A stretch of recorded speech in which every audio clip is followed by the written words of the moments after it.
Senator from Minnesota. Mr. President, I rise in opposition to our Republican colleagues' budget proposal.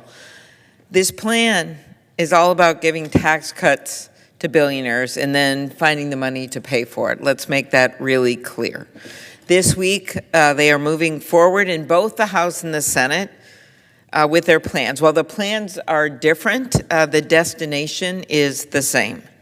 The results of this, when you look at the details with the House bill, with the Senate bill, when you look at the undermining of the Affordable Care Act, which has given health care to so many people, and you look at the undermining in the House proposal of the prescription drug negotiations for Medicare, which is so key, when you look at what would happen to rural hospitals, what would happen with nutrition for kids and veterans, infrastructure projects are subject right now, all to find this over $2 trillion for tax cuts for the wealthy.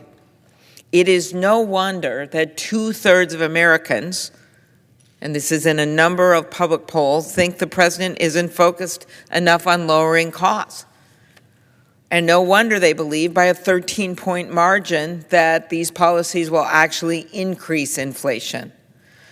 Costs are high. Americans are struggling to make ends meet. They actually thought that this administration would come in and do something about it. And my concern, which you will hear from me, from many of my colleagues, that this budget proposal will only make things worse. Over the last few years, our workers and businesses have created millions of good-paying jobs. And just a few years ago, we came together to pass the bipartisan infrastructure law, which has made historic investments in our roads, ports, bridges, high-speed internet, and more. I remember how proud we were, those of us that worked on this legislation, that we had such strong bipartisan for this bill. But unfortunately, these proposals from the Senate and the House would undo this progress, particularly when it comes to broadband. In 2025, we can't talk about infrastructure without talking about broadband. High-speed internet is necessary for everything from education to healthcare to finding jobs, not to mention keeping in touch with family members. I have a number of small businesses that when they don't have high-speed broadband, they actually have to go into town to a McDonald's parking lot to contact their customers, because in this modern day, you cannot do business, even in the smallest of towns, without having high-speed internet. Right now, more than 20 million Americans are left out because they still don't have a reliable internet connection at home. As co-chair of the bipartisan Senate Broadband Caucus and the author of the original bill that got included in the bipartisan infrastructure law, I've always believed that if they can have high-speed internet in a country like Iceland, a country with active volcanoes that are spewing lava, maybe, just maybe, we can get it in every corner in our own country. That's why we fought to make sure the bipartisan infrastructure law included historic funding to deliver high-speed internet. That funding's there, it's going out, it has been going out, it will go out in the future.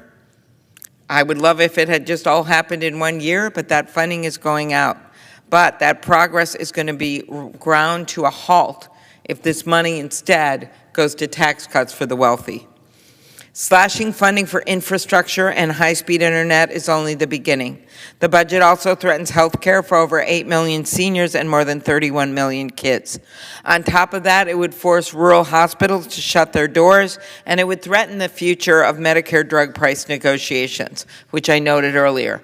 Even the first 10 drugs under our bill, the first 10 drugs alone, and no one has disputed this because of the 60% decrease after the negotiations with the pharma companies, 70% decrease on those 10 drugs, would save seniors in out-of-pocket $1.5 billion in just 10 years.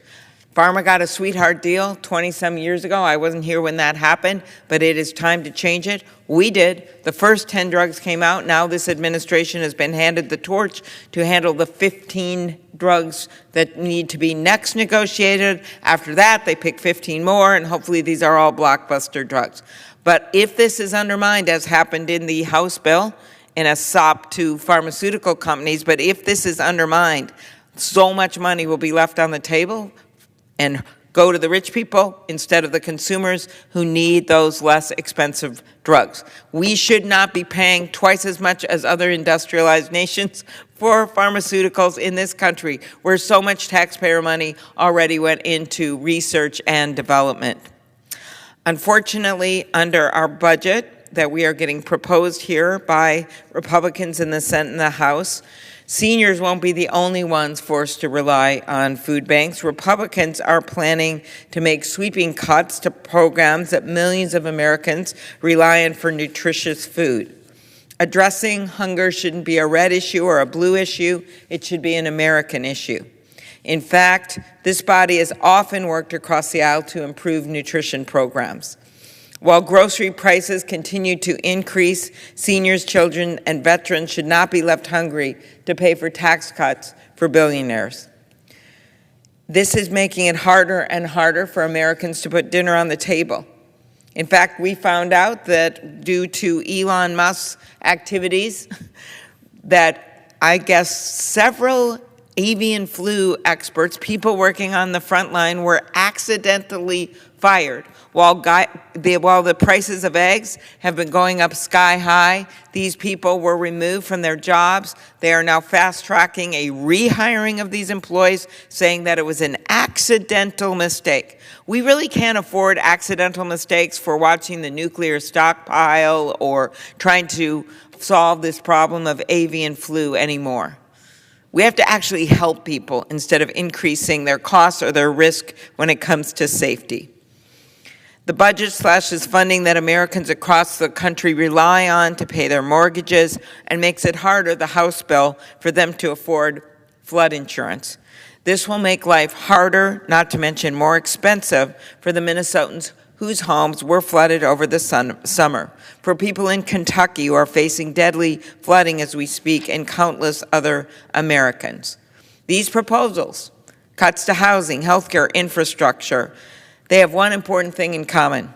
None of it is going to lower the costs for the American people. It's going to increase their costs, all to give trillions of dollars of tax cuts to the wealthy. I have no problem bringing the cost down for people making under $400,000 a year, which is the vast majority of my constituents. I have no problem with keeping those tax cuts in place, but that is not what we're talking about when we look at this major overreach and expansion. I don't remember Republicans campaigning on higher costs and higher debt, but that is exactly what's going to happen if these budgets pass. Mr. President, I yield the floor.